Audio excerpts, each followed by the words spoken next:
বাড়িতে মাছ মাংস না থাকলে আলু দিয়েই বানিয়ে ফেলতে পারবেন দারুণ একটা মুখরোচক রেসিপি। সকল বন্ধুকে জানাই কেয়ার রেসিপি বক্সে স্বাগত। ভিডিওটি লাস্ট পর্যন্ত দেখার জন্য অনুরোধ রইল। এটা বানাতে সময় খুব কম লাগবে আর উপকরণও খুব কম।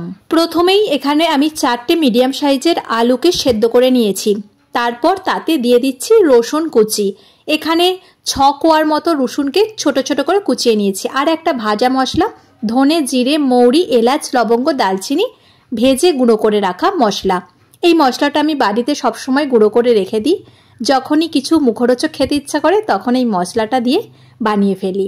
আর দিয়ে দিলাম লঙ্কার গুঁড়ো 1 চামচ, আর অ্যাড করে দেব ধনে পাতা কুচি আর পরিমাণ মতো লবণ দিয়ে ভালো করে আলুর সঙ্গে সমস্ত উপকরণকে মেখে নিতে হবে। খুব সুন্দর করে কিন্তু আলুটাকে মেখে নিয়েছি, দেখতেই পাচ্ছেন।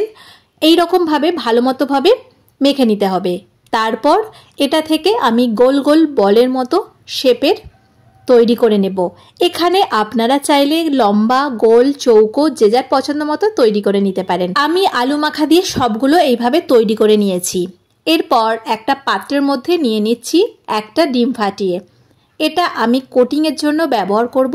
এখানে ডিম না দিতে চাইলে কর্নফ্লাওয়ার 1 চামচ দিয়ে তাতে একটু জল দিয়ে গুলেও এইভাবে ব্যবহার করতে পারেন। আর নিয়েছি লেড়ো গুঁড়ো। এরপর ওই একটা গোল গোল বলগুলোকে নিয়ে ডিমের মধ্যে ছেড়ে দিলাম।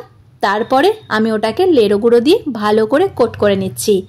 এইভাবে প্রত্যেকটাই কিন্তু খুব সুন্দরভাবে কোটিং করে নিয়েছি। এতে বাইরেটা দারুণ মুচমুচে আর খাস্তা হবে।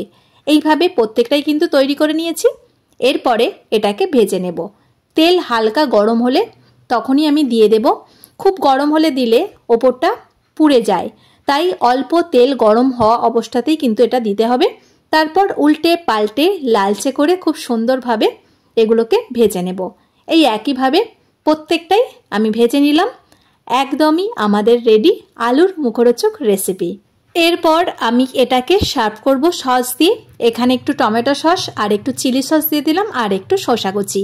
ব্যাস, একদম আমাদের রেডি আলুর দুর্দান্ত একটা রেসিপি। তো বন্ধুরা, আজকের আমার এই ভিডিওটি কেমন লাগলো অবশ্যই কমেন্টে জানাবেন। ভালো লাগলে লাইক, কমেন্ট, শেয়ার করে পাশে থাকার অনুরোধ রইল।